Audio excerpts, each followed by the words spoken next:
One is using SB, the other is with a free rejoin. And if you click the plus sign in the top left-hand corner of the main menu anytime a game's not happening, you can get free rejoins by watching videos. It's that simple. We make it easy, easy for you. Finally, each game we give away 5 100 SB prizes to 5 players who win and claim at least 1 SB in the game. Another reason to stick around till the end. Here are the winners from yesterday's game. They've been credited already. Congratulations to the 5 of you, and congratulations and thank you to all the people out there who give congratulations to the winners. I think that's just being a good sport. And maybe that'll come around to you because everybody wants their name up on this screen. They all want to be the winners of this giveaway. So keep playing and claiming because next time the winner could be you. It is possible. All right? Well, now that we've sandwiched all that info in there, you see what I did? Let the game begin. Here is question number 1. Texas, Louisiana, and Florida all sit along what body of water? Mediterranean Sea, the Gulf of Mexico, or the Strait of Gibraltar? Those 3 states sharing some water. No matter what you call it, it's the largest gulf in the world. 5 different states have shores along its waters, in addition to Cuba and Mexico, who the Gulf of Mexico is named for. Some of you call it the Gulf of America. There are different names depending on where you are, where your map service is. There you go. You all knew the answer anyway, though. It's the Gulf of Mexico / the Gulf of America. That is the answer. Only 2% of you not getting that one right. But that's okay. We got over 15,000 people in grand prize contention.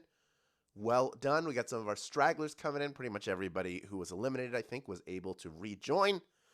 And so, you know what we're going to do now? We're going to give you 1 bonus SB for every question you get right. It starts right now with question number 2. Here it is, Q2. Merlot, Pinot Grigio, and Moscato are all varieties of what beverage? Is it wine, vodka, or scotch? Merlot, Pinot Grigio, and Moscato. They're all varieties of what beverage? Whether you need something sweet or dry or are looking for the perfect drink to pair with chicken, fish, steak, or even dessert, guess what? There's an appropriate wine for you. It might be one of those 3. You've all got your favorite if you drink it. 98% of you getting that one right. I'm not a drinker, never have been, so I don't drink. My wife did for a while. She enjoyed wine, so we would go to wineries and stuff, and I just enjoyed looking for the pets there and eating the cheese sticks. Who am I kidding? Let's move on to question number 3, worth 1 bonus SB if you get it right. Which sense did Marvel's Daredevil lose in a childhood accident? Was it smell, taste, or sight? It's a new Daredevil series out, so you know the answer if you watch this. It's on Disney+. He was a normal kid until a single act of heroic sacrifice, pushing someone out of the way of a speeding truck, resulted in him being exposed to toxic chemicals that blinded him but super heightened his other senses. He can't see. He lost the sense of sight. 80% of you getting that one right. His smell is hyper-attuned. His taste is, all of that. Of course, he has like that sonar where he can hear people's heart beating to know if they're lying or not. He can discern different sounds. He has like a sort of like a bat. He can navigate around New York City. That's why he swings around the building tops. Who would know it was the blind lawyer? Nobody would. Of the 20% of you that got eliminated, almost all of you able to rejoin. And we are on to question number 4, worth 1 bonus SB if you get it right. Here it is. Which character from Full House would frequently say, "You got it, dude"? Is it Danny, Michelle, or Uncle Jesse? Danny, Michelle, or Uncle Jesse? You got it, dude. They went from babies to toddlers to superstars right in front of our eyes. Mary-Kate and Ashley Olsen rose to fame, playing the correct answer to this question. In tandem, of course, they were Michelle Tanner. Collectively, Michelle is the answer. 78% of you getting that one right. Well done. I don't know if Danny had any real... He would just clean a lot. That was his main thing. And then Uncle Jesse would be like, "Oh, have mercy." Because, you know, he loved old-style rock and roll, as the real John Stamos does. Obviously, hanging out with the Beach Boys. Of the 22% of you that got eliminated, over 2/3 of you able to rejoin. We are on to question number 5, worth 1 bonus SB if you get it right. In total, how many different McNugget shapes are there? Is it 3, 4, or 5? I feel like this is one of those things that's been out there on the internet for a while, so you may know it well. If you like McDonald's, you would know it for sure. And if you love chicken McNuggets like I do, there is still a chance that you might not know about the boot, the bell, the bone, and the ball, which are the 4 chicken McNugget shapes. There are 4 of them, 46% of you getting that one right. That was a tough one. It is a tough one. We've been asking about the boot, the bell, the bone, and the ball basically since I think within the first 5 games we were asking about it. This is another way to ask that question. We weren't asking for the shapes. We were asking for how many there were. Of the 54% of you that got eliminated, though, again, over 2/3 of you able to rejoin. We still have about 11,000 people in grand prize contention. We're already halfway done the game. Here comes question number 6, worth 1 bonus SB if you get it right. Here it is. Which of the following is not a sporting event for sprinters? Is it 100 meters, 200 meters, or marathon? Which of those is not a sporting event for sprinters? Sprinting is all about your explosiveness off the block and your ability to get upright and find another gear over short distances.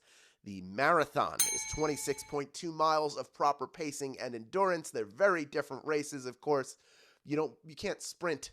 That's not an event for sprinters. The sprinter, I guess, could become a long-distance runner, but that is a very different set of skills. 88% of you knew that was the answer. Of course, the 100 meters and 200 meters.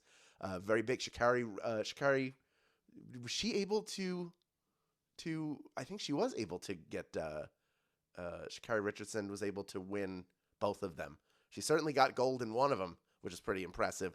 Let's move on to question number 7 now, worth 1 bonus SB if you get it right.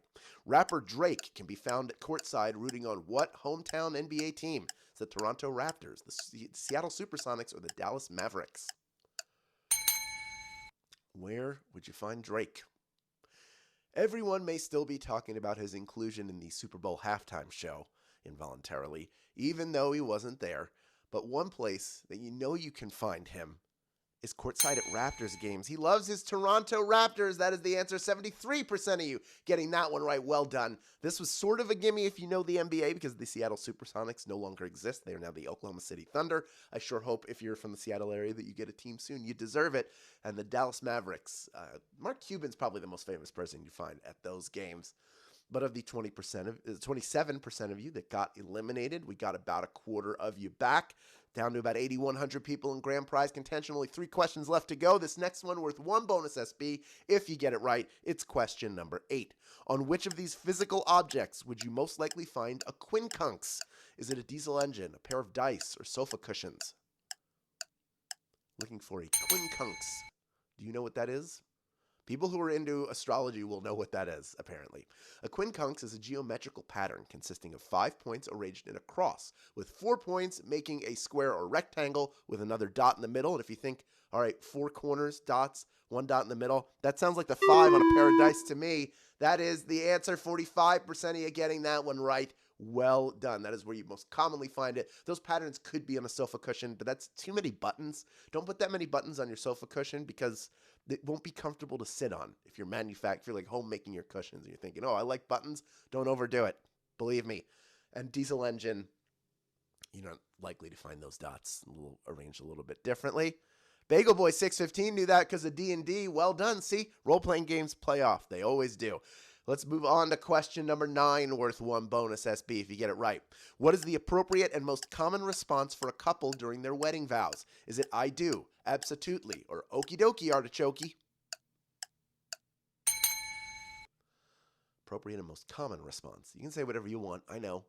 I've officiated a few weddings, and while the vows have the run of the gamut from self-written to something that I put together for them, this is true, by the way, they almost always end with that I do, because I like to keep it classic if they like to keep it classic. 5,070 of you knew that answer, and you are ready for our final question. But, of course, we got a little bit of stuff to talk about first. Did you know that there are 2 different ways that you can earn money, those SB, from Daily Trivia Live outside of our live games? One, of course, is through the Daily Trivia Challenge. We all know that. That is our other game mode. That is a quick, hostless version of our game that you can play on your schedule up to twice per day, every single day. The second, of course, is by clicking that More Ways to Earn button wherever you find it in the app. That's how you get to your daily Tapjoy. Come to the Tapjoy wall in this app every single day while you're playing Daily Trivia Challenge. You might as well do it. Or after live, you can get quick, easy-to-complete offers. You'll check Daily Discover off of your to-do list in minutes. And all those ways earn SB towards your daily goal. You can have fun, rack up the SB. If you don't believe me, just click the image that appears at the very end of the game after you either get your grand prize or claim your bonus SB, and go check out Tapjoy for yourself. Look around. I think you'll be glad that you did. All right, we have 5,071 people vying for a piece of our $1,000 grand prize. We got over 15,500. It's stuck around to the end, and there's one more bonus SB up for grabs if you can correctly answer question number 10. Here it is. Canada's Tim Hortons is known for what fare? Is it pizza and wings, coffee and donuts, or tea and spaghetti? What could it be? Pizza and wings, coffee and donuts, tea and spaghetti. I would say that they're following borders on cultish, but the truth is, I get it. And the last time I was in Toronto, I had to go to Tim Hortons to buy their donuts, even though I'm not a coffee drinker. Coffee and donuts, that is the answer. 4,629 of you knew that answer, and you are splitting our grand prize today. Well done to you. Let's meet a few of our grand prize winners, each of you taking home 22 SB in grand prize money, plus the bonuses you earned along the way. K. Gustin 0908, congratulations to you. Throttle, you are a winner. Stigma 1988, The Ally, well done. Bebopdo, congratulations. Bratney Lynn, is that right? Congratulations to you. And Jill R. Callahan, just a few of our grand prize winners. To all of you, I say congratulations. And that includes those of you who claimed bonus SB. Now that you have all these new SB in your account, you know what to do with them. Redeem them for PayPal cash or gift cards to Amazon, Starbucks, Target, and hundreds of other places. Great job all week long. Come back tomorrow for our Thursday game. It's going to be a good time. Carolyn will be here with you. Thank you for playing Daily Trivia Live, and we will see you then, my friends.